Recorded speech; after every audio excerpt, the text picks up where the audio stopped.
Hello guys, welcome to my YouTube channel. Share, like and comment and subscribe us for the latest updates. Hello guys, आज हम लोग पढ़ते हैं standard 9 का 1.3 NCERT का question number 1। Question number 1 कुछ इस हिसाब से है कि आपको क्वेश्चन दिया हुआ है 36/100। आपको बताना है इट्स अ टर्मिनेटिंग और नॉन टर्मिनेटिंग टर्म। और टर्मिनेटिंग टर्म का मतलब ये हो गया कि पर्टिकुलरली एक डेसिमल के बाद वो टर्मिनेट हो जाए, मतलब उसका आगे आंसर ना आए और वही आंसर खत्म हो जाए 2 डेसिमल्स के बाद। और नॉन रिकरिंग और नॉन टर्मिनेटिंग का मतलब ये हो गया कि पर्टिकुलरली एक सिचुएशंस के बाद भी, एक डेसिमल्स के बाद भी उसके आंसर्स कंटिन्यू होते हैं, आते रहते हैं, सो उसको बोलते हैं नॉन टर्मिनेटिंग टर्म्स। यहाँ पे समझने की कोशिश करते हैं 36/100। मैं इसके लिए आपको एक ट्रिक भी बताऊंगी कि आपको कैसे शॉर्ट में पता पड़ जाएगा कि ये टर्मिनेटिंग है। मैं पहले आपको वही बता देती हूँ। एक्चुअली 36 है, मैं उसका जो डिनोमिनेटर है मैं उसका आपको पहले एलसीएम लेके बताऊंगी। आप जैसे ही एलसीएम लोगे तो आपको पता पड़ेगा कि जो उसका आंसर है वो आपका 2 स्क्वायर और 5 स्क्वायर के फॉर्म में आया। ओके, सो जिसका भी डिनोमिनेटर 2 या 5 के डिनोमिनेशंस में आ रहा है, so it's directly a terminating term. Ma'am अगर एक आए तो भी फिर वो टर्मिनेटिंग हो जाएगा। आप अगर नहीं चाहो ऐसा करना तो नहीं कर सकते हो, वो अप टू यू है। ये एक ट्रिक है। दूसरा एक ये है कि आप उसको डिवाइड कर दो।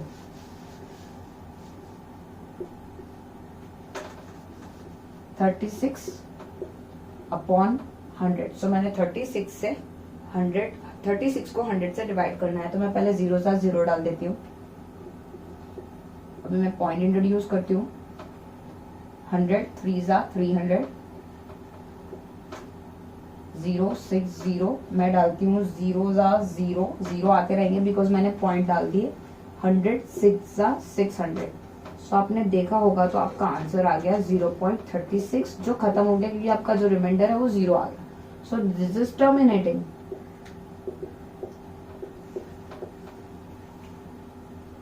अब देखते हैं क्वेश्चन नंबर 2। पहले हम लोग उसकी रेशियो चेक कर लेते हैं। अगर मैं 11 का एलसीएम भी निकालूं तो उसका 2m और 5n के फॉर्म में नहीं आएगा आंसर, तो मुझे पहले ही पता पड़ गया कि दैट इज नॉन टर्मिनेटिंग। अगर आपको उसको डिवाइड करके देखना है तो आप डिवाइड करके देख सकते हो। 1/11 जीरो सा, पहले तो 0 पॉइंट डालूंगी तो 0 आता रहेगा। अभी 11 0 सा अगेन 0, अभी वो हो गया 100 11 9 ज़ा 99। वापस से 100 माइनस करोगे तो 1 आएगा। 11 0 ज़ा 0,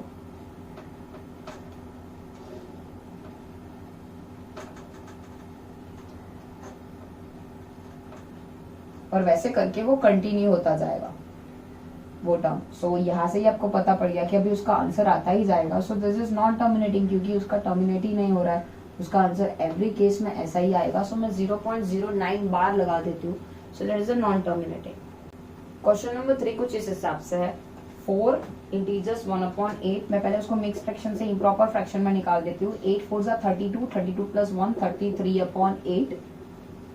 ओके, मैं पहले चेक कर लेती हूँ उसका डिनोमिनेटर एक्चुअली 2 की 3 है। 2 × 2। सो देखने से ही पता पड़ जाएगा कि इट इज टर्मिनेटिंग। अगर आपको ये वे यूज नहीं करना है तो आप डिवाइड करके भी देख सकते हो। 33 / 8, सो हो जाएगा 8 4 ज़ा 32, 1 बच गया, मैं पॉइंट डाल देती हूँ तो 0 आ जाएगा। 8 1 ज़ा 8, 2 आ गया। 8 2 ज़ा 16, 8 5 ज़ा 40।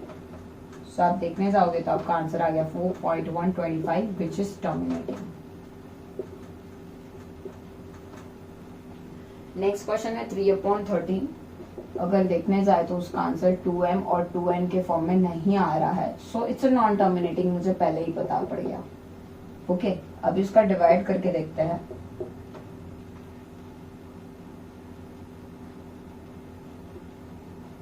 0 ज़ा 0,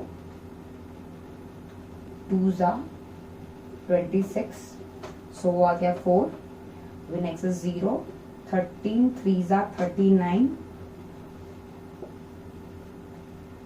0 ज़ा 0, एक्चुअली आता ही जाएगा। सो आंसर आपका शायद ऐसे फॉर्म में आएगा अगर आप आगे सॉल्व करोगे तो। सो this is non terminating. Next question कुछ इस हिसाब से है, पहले ही देख लेते हैं कि ये इसकी जो डिनोमिनेटर है वो ना 2 की कोई पावर रेज है ना 5 की। सो मुझे पहले ही पता पड़ गया कि this is non terminating. Divide करके देखते हैं। 11 0 0 पॉइंट डाल देती हूँ तो अभी 0 0 आते जाएंगे। 11 1 11, 11 8 88। सो वैसे करके वो आता जाएगा answer. So this is non terminating. Okay, next question कुछ आपका इस हिसाब से है। 329 डिवाइड बाई 400। अगर उसका डिनोमिनेटर देखे तो ऑलरेडी 5 की 4 और 2 की 5 की स्क्वायर और 2 की 4 raise to is equal to है। दैट मीन्स वो 5 और 2 के डिनोमिनेशंस में है। So this is terminating. अगर आपको डिवाइड करके देखना है तो आप डिवाइड करके भी देख सकते हो। 0 0, मैं पॉइंट इंट्रोड्यूस कर रही हूं। सो 8 3200, 2 800,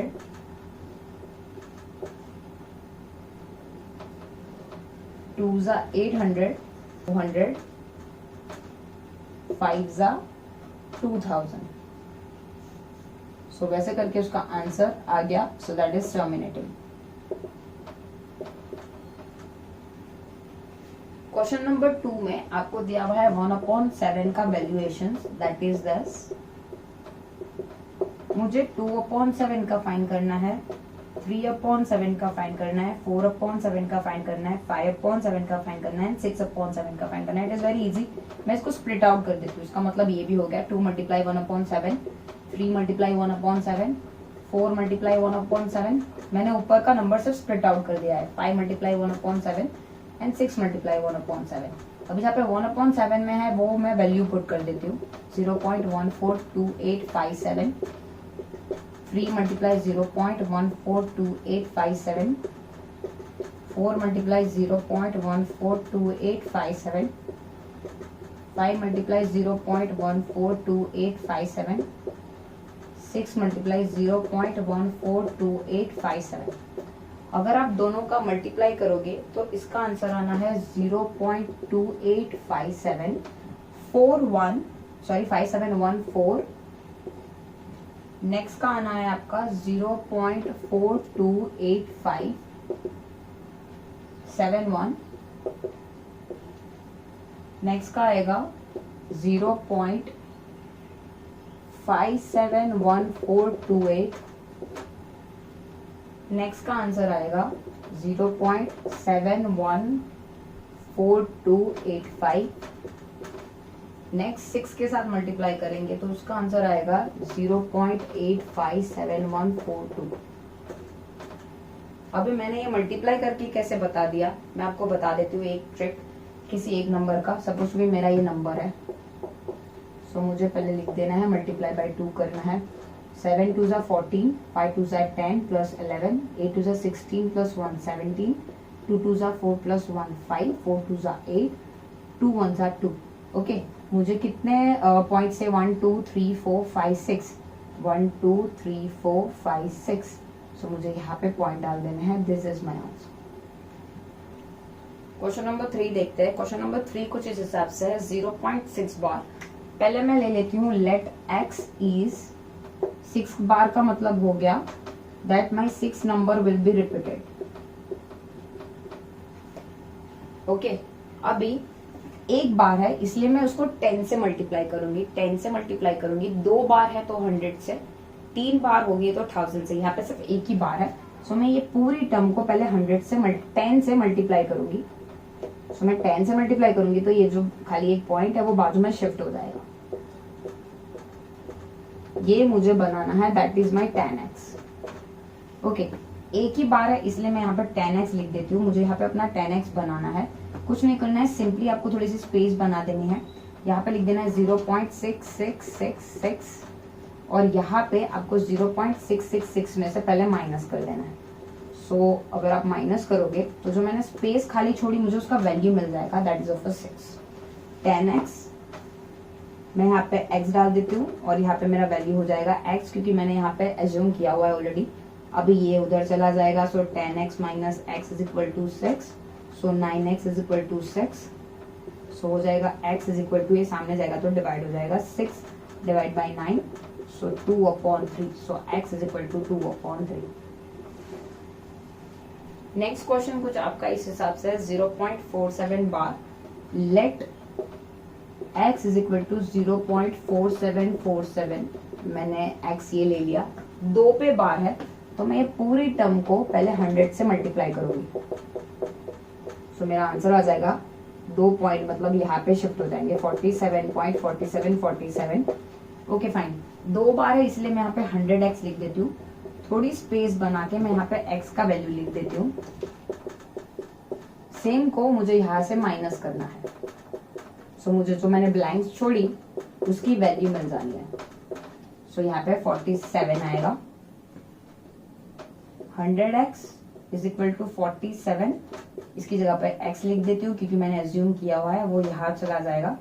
100 minus 100x minus x is equal to 47, so 99x is equal to 47, so x is equal to 47/99। Next question कुछ आपका इस हिसाब से है, let x is equal to 0.001001। Okay, 3 पे बार है, so I am taking 1000 for multiplication. मैं multiply कर रही हूँ 1000 से क्योंकि 3 0 है, सो 3 0 आएंगे इस 1000 में, 1 2 एंड 3। सो ये हो गया 1.001। 1000 है, सो मैं इधर लिख देती हूँ 1000x, थोड़ा स्पेस छोड़ देती हूँ, 0.001001। यहाँ से मैं 0.001001, अगर जरूरत पड़े तो आप ऊपर लिख सकते हो ताकि कोई कंफ्यूजन ना हो। 1 आंसर आ गई। 1000x इज इक्वल टू 1, इसकी जगह पे मैं x लिख देती हूँ, सामने की डायरेक्शन में जाएगी तो हो जाएगी -x1, so this is 999x is equal to 1, so x is equal to, नीचे डिवाइड में चला जाएगा 1/999। 7 पे बार है, सिर्फ एक ही नंबर पे बार है, सो मैं पहले लिख देती हूँ let x is equal to 0.4777। Sir 7 ही रिपीट होगा, एक पे बार है तो मैं सेम पूरे एंटायर थिंग्स को, मेरे x को मैं 10 से मल्टीप्लाई करूंगी तो ये बाजू में शिफ्ट होकर हो जाएगा 4.7777। एक पे बार है, so I am writing 10x over here. थोड़ी स्पेस डाल के मैं यहाँ पे x का वैल्यू डाल देती हूँ। 10x इज इक्वल टू, यहाँ से मैं माइनस कर देती हूँ ताकि मुझे वैल्यूएशन मिल जाए, सो दिस विल बी 4.3। मैंने यहाँ पे 4.3 डाल दिया है। x है, ये उधर चला जाएगा, 10x minus x is equal to 4.3, so this will be 9x। 4.3 को मैं 43/10 लिख देती हूँ, ये 9 जो है सामने डिवाइड में चला जाएगा, so x is equal to 43 divide by 9 multiply by 10, so मेरा x का वैल्यू आ जाएगा 43/90। क्वेश्चन नंबर 4 पढ़ते हैं। क्वेश्चन नंबर 4 में उन्होंने लिखा हुआ है 0.999999 को मुझे P/Q फॉर्म में लिखना है। So same sum, let x is equal to 0.999999। एक ही नंबर रिपीट हो रहा है तो I will consider it 0.9 bar, एक पे ही बार होगा, सो 0.99999 मल्टीप्लाई बाई 10, सो हो जाएगा 9.9999। 10x इज इक्वल टू, थोड़ा सा स्पेस डाल देती हूँ, 0.9999, इसमें से 0.999 माइनस कर देती हूँ, दिस विल बी 9। यहाँ पे 9 डाल देती हूँ। 10x, इसकी जगह पे मैं वैल्यूएशन डाल देती हूँ x, ये उधर चला जाएगा। 10x minus x is equal to 9, so 9x is equal to 9, so हो जाएगा x is equal to 9/9, so x का वैल्यूएशन हो जाएगा 1। क्वेश्चन नंबर 5 देखते हैं। 1/7 लिखा हुआ है what can be a maximum number of digit be in the repeating block of a digit in a decimal expansion of 1/17, okay, or perform the division to check your answer। आपको simply 1 divide by 17 करना है। 0 ज़ा 17, sorry 0 ज़ा 0, point डालोगे तो 0 आ जानी है। Then again you have to put a 0 ज़ा 0, so it will be a 0। अभी लिख देना है 17 5 ज़ा 85। वैसे करके आपको डिवीजन करके बतानी है।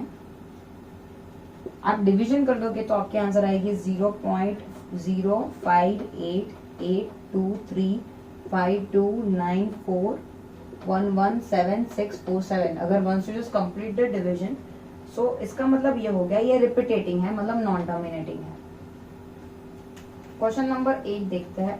क्वेश्चन नंबर 8 में आपको कोई भी non terminating non recurring digits बतानी है। नॉन टर्मिनेटिंग नॉन रिकरिंग, आप सपोज टू बी पाई का वैल्यू डाल सकते हो, जो उसका वैल्यू है 3.1416 आती रहेगी, या फिर आपको कोई और डालनी है तो आप डाल सकते हो 41414141 रिपीट होती जाएगी।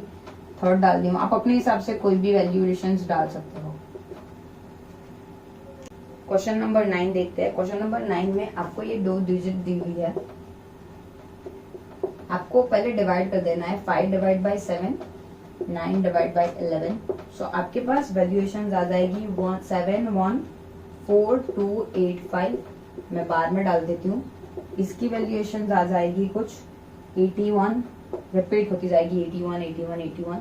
अभी आपको इन दोनों के बीच में इर्रेशनल नंबर बतानी है। इर्रेशनल मतलब हमेशा रिपीट होती ही जाएगी, वो नंबर बतानी है। आंसर में मैं लिख देती हूँ 0.72 72 72, 0.73 73 73, 0.74 74 74 74।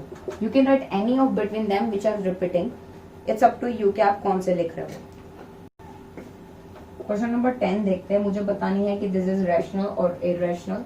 जिसकी value P upon Q form में आए दिस विल बी रैशनल, और जिसकी P अपॉन Q में नहीं आए और रिपीटिंग फॉर्म में आए तो उसको बोलते हैं इरेशनल। √23 की अगर वैल्यू देखने जाओगे तो वैल्यू पॉइंट में आएगी कुछ इस हिसाब से, तो this is irrational. Next question देखते हैं, दैट इज अ √225। अगर आप उसका रूट निकालोगे तो उसका आंसर आएगा 15, which I can write like this. So this is P upon Q form, so है rational. Next question is 0.3796। You can write this number like this also, मतलब मैं P upon Q फॉर्म में लिख पाऊंगी in short. So P upon Q form में लिख पाऊंगी तो this is rational. Next question is that 7.478478 7.478478 repeat हो रही है. So I can write in a P upon Q form. I can find its value P upon Q form. So अगर मैं उसकी वैल्यू फाइंड कर पाऊंगी P अपॉन Q फॉर्म में, अभी हम लोगों ने प्रीवियस सम्स में देखा, सो this is my rational number. अगर मैं वैल्यू नहीं फाइंड कर पाऊंगी तो फिर it is a irrational number. Okay, next is that 1.1010010001 ऐसा कुछ दिया हुआ है। आपने देखा ये नंबर बढ़ते जा रहे हैं, so I can't write like this क्योंकि वो रिपीट ही नहीं हो रहा है। It's a completely digit change हो रही है, एक बारी 0 है, 2 बारी 0 है, 3 बारी 0 है, so it is irrational. I can find its value of P upon Q क्योंकि एवरी टाइम अलग ही डिजिट्स रेडी हो रही है नेक्स्ट डायरेक्शंस में। Thank you.